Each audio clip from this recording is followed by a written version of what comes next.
मंत्री गिरीश महाजन यांनी आमदार एकनाथराव खडसे व पत्रकार अनिल थत्ते या दोघांना अब्रू नुकसानीची नोटीस पाठविली असून यामुळे पुन्हा एकदा महाजन खडसे संघर्ष पेटणार आहे।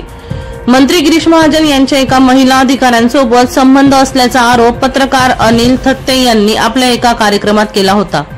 त्यांच्या या आरोपाचा धागा पकडत एकनाथ खडसे यांनीही मंत्री गिरीश महाजन यांच्यावर जोरदार टीका करताना आपणास त्या महिला अधिकाऱ्याचे नाव माहित असून आपण ते उघड करणार नाही असा दावा केला होता।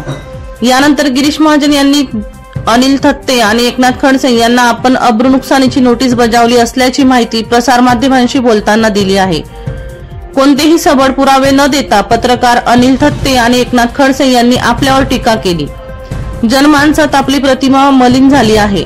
आपण न्यायालयात या दोघांविरोधात लढणार असल्याचे महाजन यांनी म्हटले आहे।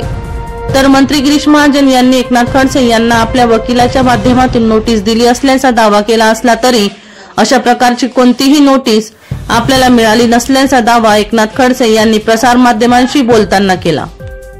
कैलास कोडी यांचा रिपोर्ट, माझा आवाज लाईव्ह, मुक्ताईनगर।